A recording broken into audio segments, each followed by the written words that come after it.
nous avons tous la responsabilité, en tant que, pour maintenir notre employabilité, finalement, de nous former tout au long de notre vie. Mais comment on fait ? Comment ça peut se passer dans un contexte où tout le monde court après le temps, où on est dans le domaine de l'instantanéité, etc., comme on a pu le voir dans les différentes interventions. Et pour cela, je vais accueillir quelqu'un qui pourrait faire partie des meilleures séries de Netflix, puisqu'elle a lancé le premier MOOC autour du manager, du manager au leader, avec plus de 200 000 participants dans 148 pays. Et on en est déjà à la 5e saison. Donc je vous remercie d'accueillir Cécile Desjous, professeure des universités au CNAM. En tant qu'effectivement experte de la gestion des talents, du digital learning, est-ce que tu peux nous dire quelles sont les grandes tendances aujourd'hui de la formation professionnelle ?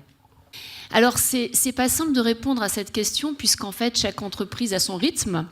On voit bien qu'il y a des pratiques différentes suivant les secteurs d'activité, suivant en même temps les tailles des entreprises, et puis suivant aussi la volonté de la stratégie, et puis la volonté de transformation des DRH. Donc on voit bien qu'en fait, c'est toujours très difficile de donner des tendances qui sont généralisées, puisqu'en fait, chaque entreprise va à son rythme. Ce que je peux partager avec vous, en fait, c'est des perceptions qui viennent à la fois d'observation, de travail de thèse, de la chaire, le Learning Lab, où on travaille avec les entreprises. Et l'idée, bien sûr, c'est de vous donner en fait 3 axes. Premier axe, c'est l'axe chronologique. On voit qu'en fait, avec le numérique, on a déjà eu donc le passage des formations distancielles à des formations numériques, et on a beaucoup d'entreprises qui ont fait 2 choses. Soit elles ont créé de nouvelles façons de former, soit elles ont ouvert dans leur LMS ou dans leur système de formation, eh bien, elles ont ouvert à des façons, j'allais dire, extérieures, de façon beaucoup plus quantitative, nombreuses, pour pouvoir les intégrer et les mixer à leurs nouvelles pratiques. Donc, elles ont fait des ouvertures sur des TEDx, sur des MOOC, sur de nombreux outils avec des startups, etc. Donc, la première tendance a vraiment été de digitaliser le contenu. La deuxième tendance, c'est en fait de créer des écosystèmes de blended learning où on va mettre et du distanciel et du présentiel. Et cette deuxième tendance, on pourrait dire qu'en fait, c'est la réinvention du présentiel. Comment on peut faire un présentiel intelligent, complémentaire, différent ? Ça, c'est chronologiquement ce qui vient après la digitalisation du contenu. Donc, on fait du blended et on réinvente le présentiel puisqu'on ne peut plus utiliser les mêmes formats.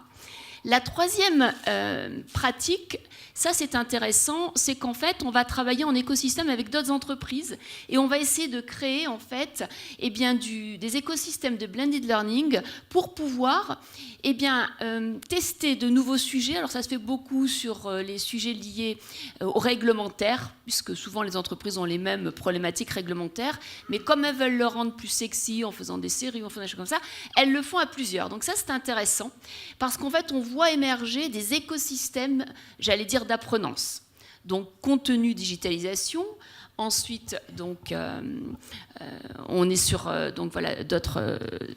partage, blended learning, présentiel, et ensuite on est sur de l'écosystème d'apprenance. Moi, c'est les 3 évolutions que je vois. Aujourd'hui, ce qui me frappe, c'est déjà en fait des situations d'apprenants. Le premier grand problème auquel on est confronté, c'est qu'il y a trop de contenu dans vos entreprises. Les apprenants sont sous l'eau. Ils ont tellement d'offres, vous leur mettez tellement de contenu que vous créez, que vous sourcez, qu'ils sourcent, qu'ils partagent avec les pairs et en même temps qui sont co-construits avec d'autres organisations, qu'en fait, ils sont comme, si vous emmenez un gamin à Walt Disney. Il y en a de partout, ça brille de partout, ils ont envie de tout faire, mais ils n'ont plus le temps. Donc le premier problème, c'est qu'on est arrivé en haut de la courbe, en fait, il y a trop de contenu. Le deuxième problème, c'est qu'en fait, le temps de l'apprentissage, c'est pas le temps de l'écoute d'une vidéo ou le temps de la discussion avec quelqu'un au croissant café. Là, c'était sympa cette idée. Le temps de l'apprentissage, c'est pas ça. Apprendre, c'est réutiliser dans un autre contexte, dans les 3 heures, dans les 3 jours, dans les 3 mois, mais c'est un effort très, très, très, très personnel et très dense de réappropriation. Or, en fait, le deuxième risque, c'est que vous donnez l'apprentissage, la formation, mais est-ce que vous êtes interrogé sur le temps, l'espace-temps, pour que les gens réutilisent tout ce que vous leur donnez? Et souvent, dans toutes les études qu'on a pu faire dans les entreprises, en fait, il n'y a pas cette prise de conscience que le plus important, c'est pas de donner beaucoup, mais c'est de donner le temps de réutiliser. Et ça me semble essentiel, c'est comme dans l'éducation. L'important, c'est pas de donner à un enfant une chambre avec plein de jouets, c'est peut-être les 10 minutes que vous allez passer avec lui pour qu'il joue. Donc, à mon avis, donc je pourrais continuer comme ça, mais à mon avis, donc il y aurait vraiment 3 points sur lesquels il faut être vigilant aujourd'hui quand on est responsable de la formation. Premier point, c'est l'ancrage. L'ancrage mémoriel, c'est quand est-ce que vos collaborateurs réutilisent ce qu'ils ont appris. Et ça, est-ce que vous l'évaluez? Est-ce que vous leur donnez la possibilité? Est-ce qu'en fait, c'est pas mieux de leur faire partager quand et ce qu'ils ont fait pendant ce temps, plutôt que de leur demander d'accumuler des contenus ou de visualiser, etc. Donc ça, c'est très important. 1, l'ancrage. Deuxièmement, je pense que ce qui est très important pour vous, c'est d'accepter qu'en fait, le numérique a été une transformation, mais que le plus difficile arrive avec l'intelligence artificielle. Alors bon, je ne veux pas... c'est terrible ce qui arrive avec l'intelligence artificielle, parce que c'est comme le feu, c'est comme en même temps le nucléaire, c'est le meilleur et c'est le pire. Et donc ça veut dire que là, en tant que responsable de formation, vous avez un devoir d'expliquer ce qu'est l'IA, d'expliquer comment l'entreprise, dans sa stratégie, va mettre à portée de tous des solutions dans le business, changement de modèle, des solutions dans le service, donc changement de produit, et des solutions dans les compétences, changement de métier.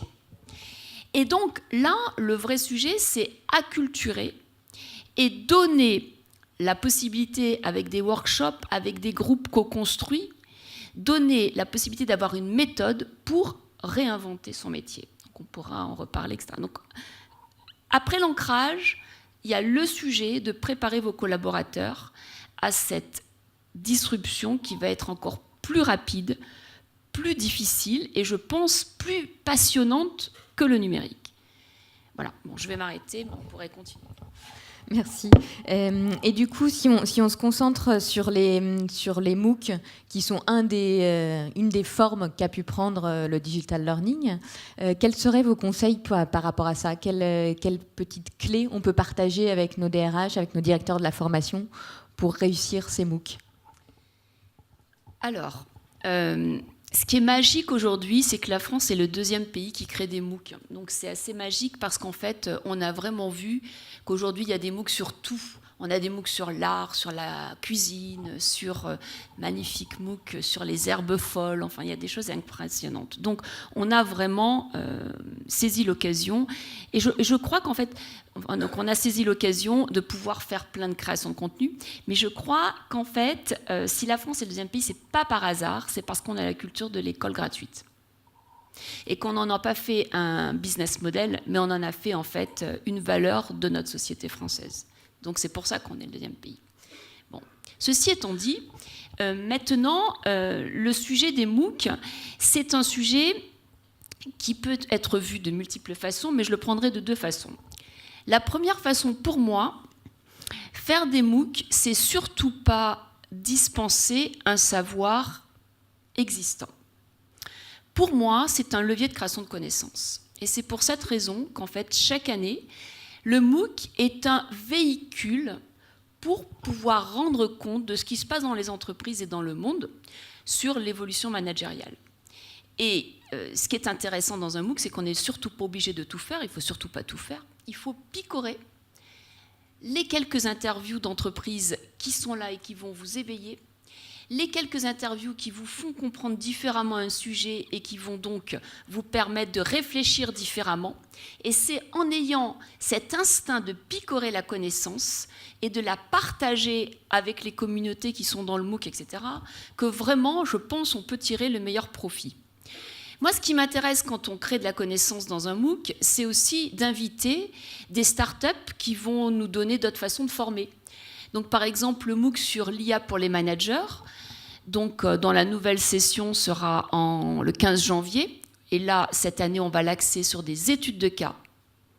Comment, en fait, l'IA transforme les métiers et en montrant comment ça se passe dans des grandes entreprises, dans des startups en France, aux États-Unis, en Chine.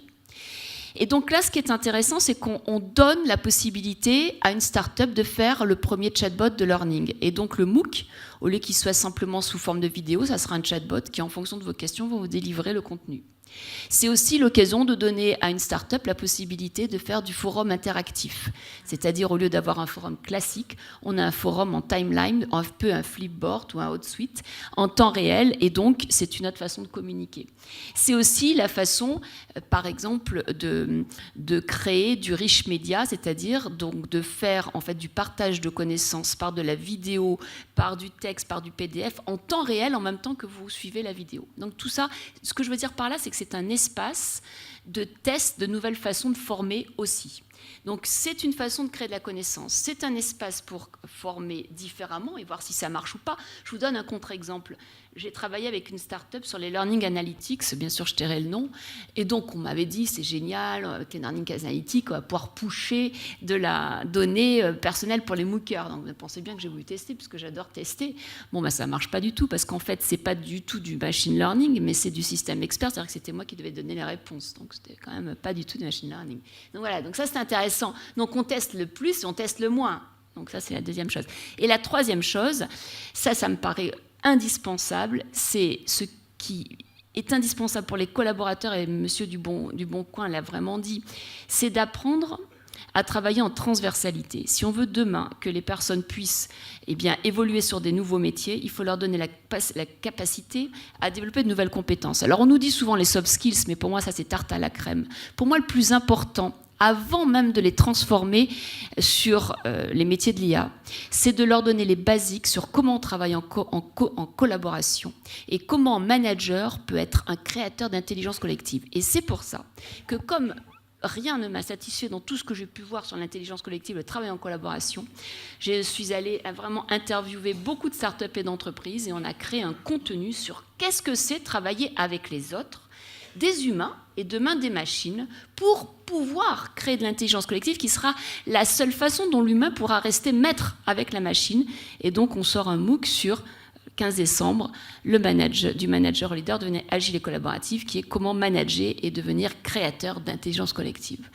Mais pour terminer, puis je m'arrêterai là, un MOOC, ça dure que 6 semaines. Alors, on fait beaucoup de mécontents parce que 6 semaines, c'est court.